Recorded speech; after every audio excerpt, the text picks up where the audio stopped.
ہماری طرح ہے، جیسے ہم نبی پر درود پڑھتے ہیں فرشتے بھی ویسے ہی درود پڑھتے ہیں۔ اللہ کا نبی پر درود بھیجنا یہ ہے کہ اللہ اپنی رحمتیں نازل کرتا ہے۔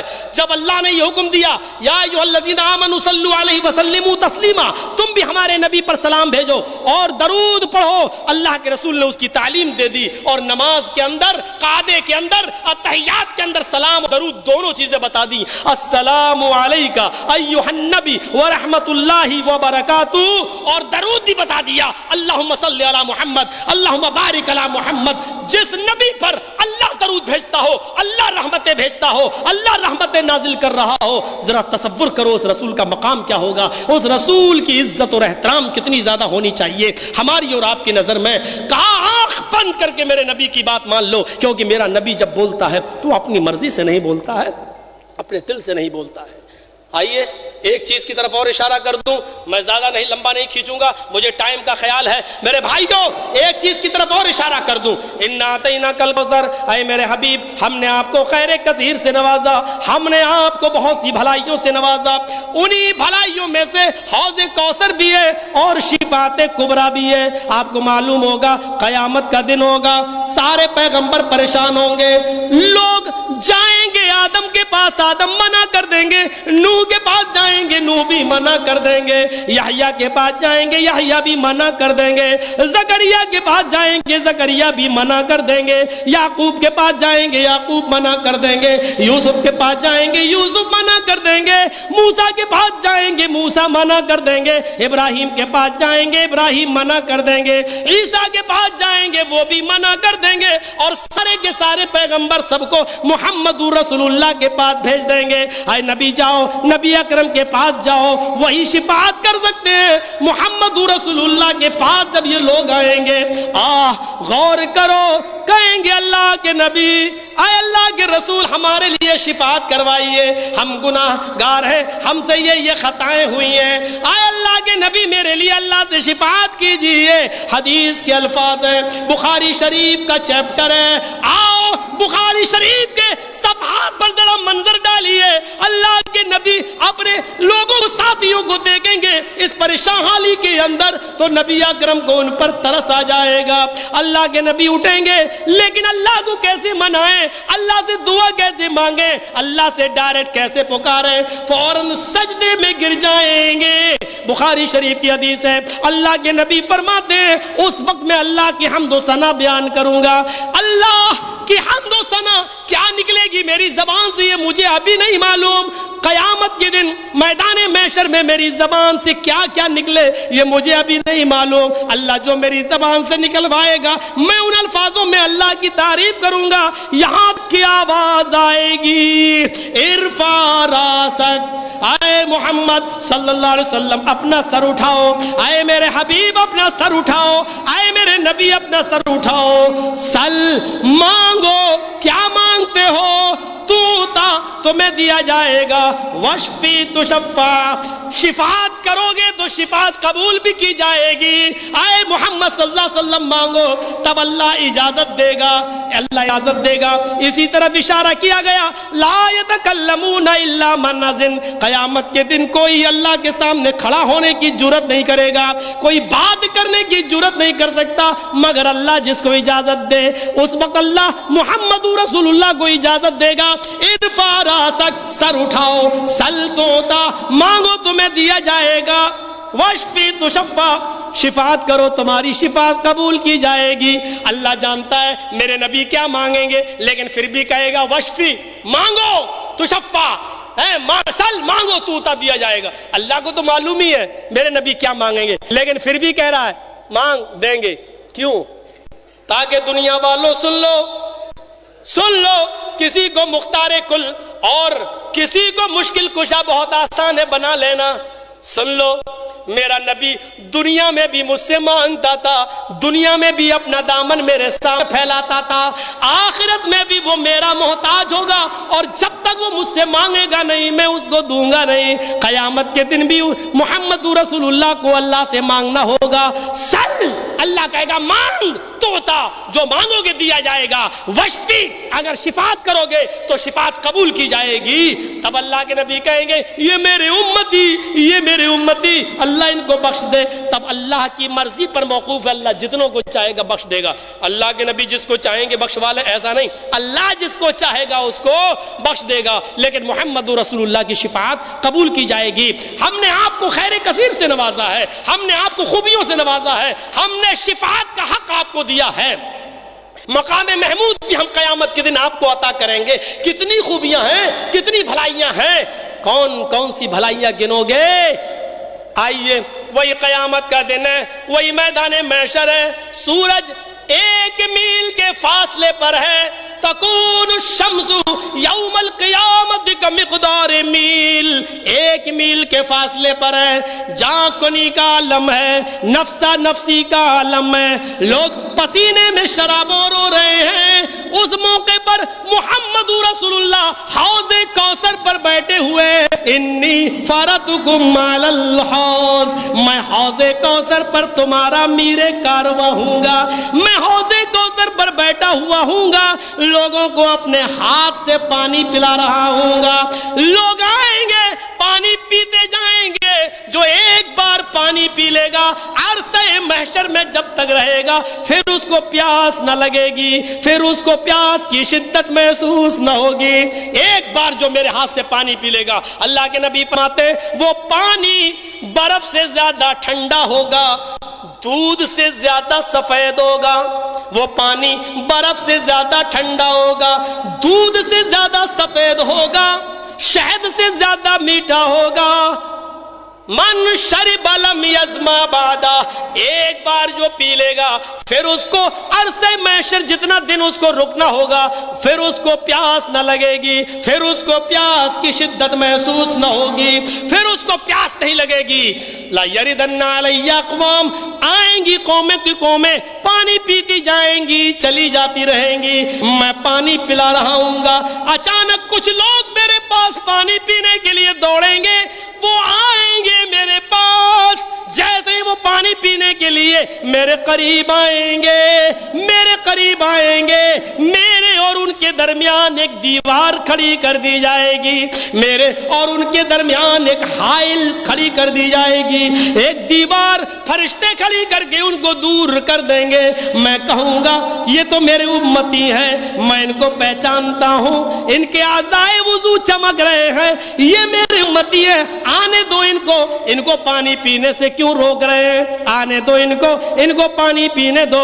فرشتے کہیں گے اے محمد صلی اللہ علیہ وسلم، نہیں، یہ پانی پینے کے حقدار نہیں ہے، آپ جس کو چاہتے پانی پلا رہے ہیں لیکن یہ پانی پینے کے حقدار نہیں۔ اللہ کے نبی کہیں گے یہ تو میرے امتی ہیں، اعضائے وضو چمک رہے ہیں، نمازیں پڑھتے تھے، وضو بناتے تھے، وضو کے اعضاء چمک رہے ہیں۔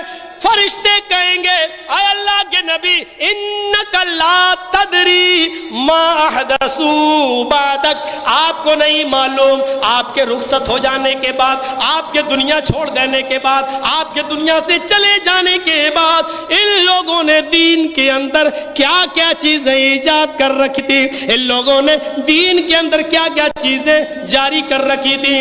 جو دین آپ دے کر نہیں آئے تھے، انہوں نے دین کا نام لے کر بہت سی چیزوں کو ایجاد کر لیا تھا، انہوں نے آپ کے دین کو بدل دیا تھا، آپ کے دین کو انہوں نے چینج کر دیا تھا۔ اے محمد صلی اللہ علیہ وسلم، آپ کو نہیں معلوم ان لوگوں نے دین کے اندر کون کون سی چیزیں ایجاد کر رکھی تھی؟ اللہ کے رسول کہیں گے اچھا میرے انتقال کے بعد ان لوگوں نے نیا دین قائم کر لیا تھا؟ ہاں، اللہ کے نبی بھی چیخ اٹھیں گے اسی میدان محشر میں، اسی حوض کوثر پر، سحقن سحقن لمن غیر دینی، دور کر دو ان بدعتیوں کو، دور کر دو میرے دین کو چینج کرنے والوں کو، دور کر دو جنہوں نے میرے دین کی شکل کو بگاڑ دیا تھا، اوریجنل دین، اصلی دین کو ختم کر کے انہوں نے اپنے باپ دادا کا دین رائج کر دیا تھا، ان کو بھی دور کر دو میری نظروں کے سامنے۔ حوض کوثر کے ذریعے اللہ کے نبی اپنی امتیوں کو پانی پلائیں گے۔ حوض کوثر پر پانی پلانا، حوض کوثر کا عطا کرنا، یہ بھی خیر کثیر ہے، لیکن اس حوض کوثر سے بدعتی محروم رہیں گے۔ ہم نے بدعت کو سمجھا نہیں ہے کہ بدعت کیا ہے، ہم جہاں چاہتے ہیں اپنے بیٹوں کی شادی کر دیتے ہیں, جہاں چاہتے ہیں اپنی بیٹیوں کی شادی کر دیتے ہیں. ہمیں تصور کرنا چاہیے, تصور کرنا چاہیے. ایک تابعی اپنا واقعہ بیان کرتے ہیں, 25 سال سے وہ توبہ کرتے ہیں, 25 سال سے دعا مانگ رہے ہیں, ہر نماز کے بعد کبھی ہاتھ اٹھا کر رو رو کر دعا مانگتے ہیں. ان سے کچھ لوگ کہنے لگے آپ اتنے بڑے بزرگ ہیں, اتنے نیک آدمی ہیں, اور نماز کے بعد میں دیکھتا ہوں آپ دعا مانگتے ہیں, روتے ہیں. آپ کو میں 25 سال 20 سال سے دیکھ رہا ہوں, آپ آنسو بہاتے ہیں. ٹھیک ہے, رونا چاہیے, گڑ گڑانا چاہیے, اللہ سے توبہ اور استغفار کرنا چاہیے, لیکن وجہ کیا ہے؟ شاید آپ سے کوئی بہت بڑا جرم ہوا ہے. کہنے لگے ہاں ایک خطا ہو گئی تھی, ایک غلطی ہو گئی تھی 25 سال پہلے, جس کی توبہ کرتے کرتے مجھے 25 سالیں ہو گئی, پتہ نہیں اللہ نے میری توبہ قبول کی ہوگی یا نہیں. لوگوں نے کہا وہ گناہ کیا ہے؟ کہنے لگے جانے دو, میں بتانا نہیں چاہتا. پھر کسی وقت گھیر لیا, ارے بتاؤ تو صحیح, ہم آپ کے ہمدرد ہیں. کہنے لگے رہنے دو, پتہ نہیں اللہ نے میری توبہ قبول کی ہوگی یا نہیں. لوگوں نے مجبور کیا. وہ بزرگ کہنے لگے, وہ تابعی کہنے لگے, لوگوں آج سے 25 سال پہلے میں نے ایک بدعتی سے سلام کر لیا تھا. کیا گناہ تھا؟ آج سے 25 سال پہلے میں نے ایک بدعتی سے سلام کر لیا تھا. اور اللہ کے نبی کا فرمان ہے, اللہ کی لعنت ہو شخص پر جو بدعتی کو پناہ دے, اپنے گھر میں ٹھہرائے, بدعتی کو سلام کرے, اللہ کی لعنت ہو اس پر. میں نے ایک بدعتی سے سلام کر لیا تھا, 25 سال سے میں توبہ کر رہا ہوں, پتہ نہیں اللہ نے میری توبہ قبول کی ہوگی یا نہیں. یہ اس بزرگ تابعی کا حال ہے جس نے 25 سال پہلے ایک بدعتی سے سلام کر لیا تو اس کی توبہ کا یہ حال ہے. ہم تو اپنی بیٹیاں بدعتیوں میں دے رہے ہیں, ہم تو اپنے بیٹے بدعتیوں میں دے رہے ہیں, ہم تو اپنے کاروبار و بزنس بدعتیوں کے ساتھ کر رہے ہیں. کوئی آدمی میرے اوپر الزام نہ لگائے, بدعت سب میں بری ہے, ہم نے کسی کا نام نہیں لیا ہے. میرے پیارے ساتھیوں, بدعت کو پہچاننے کی کوشش کرو کہ بدعت کیا ہے, بدعت کی حقیقت کیا ہے, پہچاننے کی کوشش کرو اور دور کرو اپنے معاشرے سے اور اپنی سوسائٹی سے اس بدعت کو. بدعتیوں 25 سال ہم کیا کر رہے ہیں, ہمارا معاشرہ اور ہماری سوسائٹی کیا ہے. آئیے ذرا بھاگوت پران کے ایک منتر کے بعد اپنی تقریر کو میں ختم کر دوں گا, لیکن یہ بڑا پیارا منتر ہے. شریمد بھاگوت مہان پران اسکند 12 ادھیائے 2 اور منتر نمبر 19.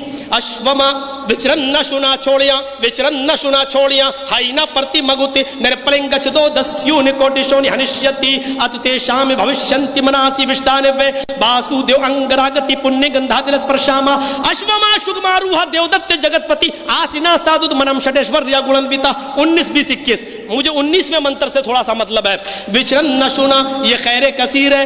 انتم رشی کل کی اوتار اتنا خوبصورت ہوگا, وچرن نہ شنا, اس کی سندرتا تمہارے وچاروں میں نہیں آئے گی, تمہارے مستشک میں, تمہارے دماغ میں نہیں آئے گی. وچرن نہ شنا چھوڑے ہائنا, اتنا سندر اتنا خوبصورت ہوگا کہ کوئی صحیح سے اس کی مثال نہیں دے سکتا ہے, اپما نہیں دے سکتا مثال. حقیقت میں اللہ کے رسول اتنے خوبصورت ہیں کہ کوئی صحیح سے مثال ہی نہیں دے سکا. حدیث کی ساری کتابیں پڑھ جائیے, کوئی کہتا ہے چاند کی طرح چمکتے تھے, کوئی کہتا ہے سورج کی طرح چمکتے تھے, کوئی کہتا ہے چراغ کی طرح روشن تھے, کوئی کہتا تھا اجالا ہو جایا کرتا تھا, کوئی مثال چاند سے دیتا, کوئی سورج سے, کوئی صحیح ایک مثال پیش نہیں کر سکا. غور کرو, یہ خیر کثیر ہے محمد رسول اللہ کی بھلائیوں میں سے ایک بھلائی. ایک یہودیہ عورت حضرت عائشہ کے پاس آ کر بیٹھی ہے, ایک یہودیہ عورت حضرت عائشہ کے پاس آ کر بیٹھی ہے اور کہہ رہی ہے عائشہ قرآن میں یوسف کے حسن کا ذکر ہے, محمد کے حسن کا ذکر نہیں. حضرت عائشہ کو کیسے برداشت ہو جائے گا کہ میرے شوہر کی برائی کر رہی ہے. آج کل کی عورتیں تھوڑی تھیں, ایک پیر صاحب منواتے تھے اپنی عورت سے, میں پیر ہوں, وہ مانتی نہیں تھی, بھاگ تیرے جیسے 336 پیر پھرتے ہیں. ایک بار اس کی بیوی نے کہا آج میں نے ایک پیر کو دیکھا ہوا میں اڑ رہے تھے, مصلی بچھا کے نماز پڑھ رہے تھے, وہ پیر تھا بنے پھرتے ہو تم. شوہر نے کہا اچھا تم نے دیکھا اس کو؟ ہاں تو دیکھا, ہاں ارے وہ میں ہی تو تھا. بیوی بولی ہاں مجھے لگا تم تھے. کہا کیوں؟ کہا ٹیڑھے ٹیڑھے اڑ رہے تھے.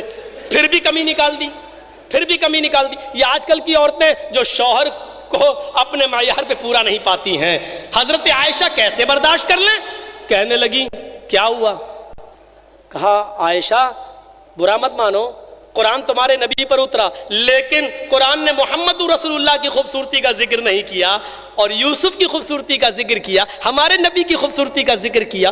حضرت عائشہ نے کہا کیا خوبصورتی کا ذکر کیا؟ یہودیہ کہنے لگی تمہارے قرآن میں آیا بادشاہ مصر کی بیوی نے جب یوسف پر بری نظر ڈالی اور ان سے زنا کرنا چاہا اور ان کو اپنے اوپر مائل کیا، یوسف بچے رہے، اور جب چرچے عام ہو گئے اور عورتوں نے برائیاں کر دی، بادشاہ کی بیوی ایک غلام کو دل دے بیٹھی، تو اس نے یوسف کو ان عورتوں کے سامنے سے نکال دیا، ساری عورتوں کو اپنے محل میں بٹھایا اور سب کو پھل دے دیے اور سب کے سامنے ایک ایک چھری رکھ دی اور کہا ان پھلوں کو کاٹو۔ جب مصر کی عورتیں پھل کاٹنے لگی، اسی وقت کہہ دیا یوسف ان عورتوں کے سامنے سے گزر جاؤ۔ یوسف علیہ السلام ان عورتوں کے سامنے سے گزرتے ہیں، ان عورتوں نے یوسف کو دیکھا تو پھلوں کے بجائے انگلیاں کاٹ ڈالی۔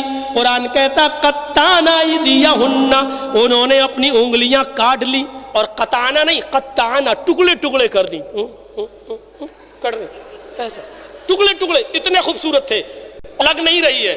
کبھی کبھی جب سن کر دیا جائے کسی چیز کو، سن کر دیا جائے تو پھر آپ کسی حصے کو کاٹ دو لگتی نہیں ہے۔ یوسف علیہ السلام کی خوبصورتی نے مصر کی عورتوں کے دماغ کو سن کر دیا، وہ پھل کاٹ رہی ہیں، انگلی کر رہے ہیں، انگلی کٹتی چلی جا رہی اور تکلیف نہیں ہو رہی ہے۔ دیکھا کتنے خوبصورت تھے، مصر کی عورتوں نے انگلیاں کاٹ ڈالی۔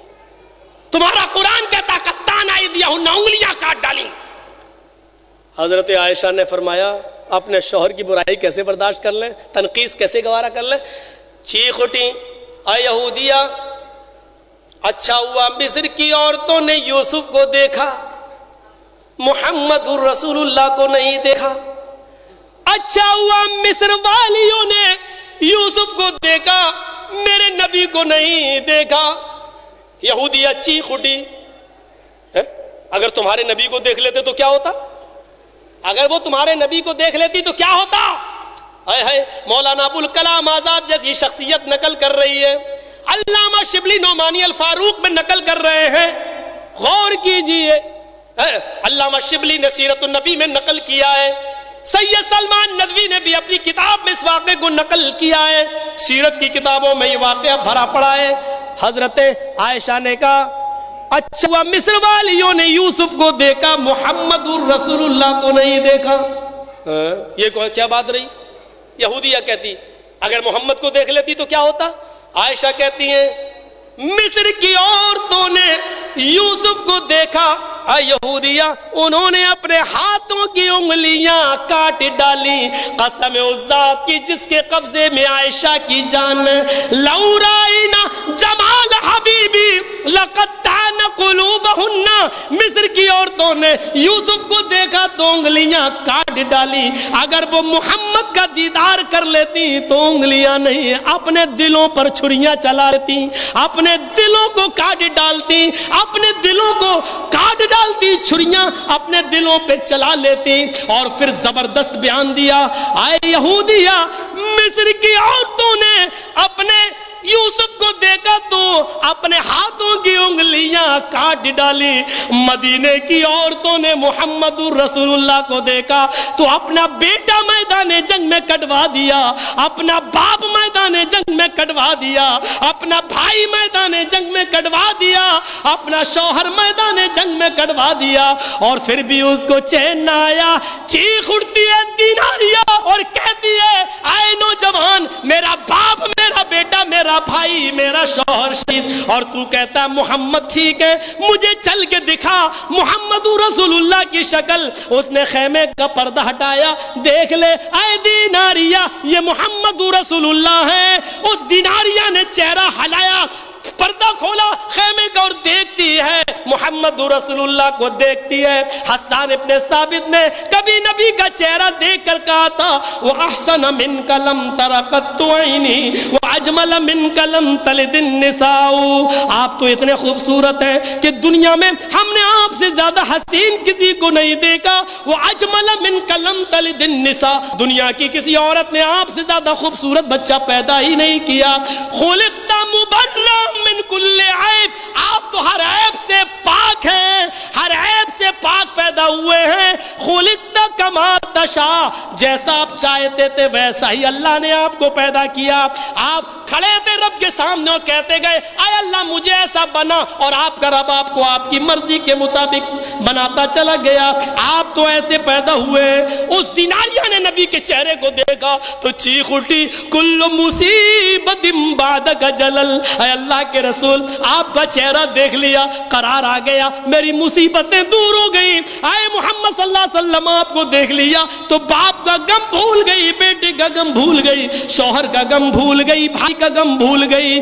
غور کرو, مصر کی عورتوں نے, یہودی نے کہا مصر کی عورتوں نے یوسف کو دیکھا تو اپنی انگلیاں کاٹ ڈالی, لیکن محمد رسول اللہ کو جن عورتوں نے دیکھا تو اپنے بیٹے میدان جنگ میں, اپنا باپ میدان جنگ میں کٹوا دیا. اور سب کی شہادت کی خبر سنتی ہے تو کہتی ہے مجھے محمد کا چہرہ دکھاؤ, اور جب رسول کا چہرہ دیکھتی ہے تو کہتی ہے کل مصیبت بعدک جلل.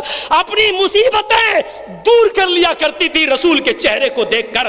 یہ مقام دیا اللہ تعالیٰ نے محمد رسول اللہ کو, یہ مرتبہ دیا اللہ تعالیٰ نے محمد رسول اللہ کو. صحیح سے کوئی مثال پیش نہیں کر سکا, صحیح سے کوئی مثال. اتتیشام بھوشنتی مناسی بشتان بے, جہاں سے وہ گزریں گے اور ان کے شریر سے جو ہوا ٹکرا کر گزرے گی وہ پورے ماحول کو خوشبودار بنا دے گی. رب کعبہ کی قسم, محمد رسول اللہ کے جسم اطہر سے ٹکرا کر جو ہوا چلتی تھی. ابو ہریرہ بیان کرتے میں ایک بار نبی کو ڈھونڈ رہا تھا لیکن پتہ نہیں, ایک چوراہا ملا, پتہ نہیں کہاں گئے ہیں. ایک چوراہے پر رک گیا, ایک گلی سے خوشبو آ رہی تھی, اس خوشبو نے بتا دیا کہ محمد رسول اللہ کا گزر یہاں سے ہوا ہے. ہم خوشبو سے پہچان لیا کرتے تھے.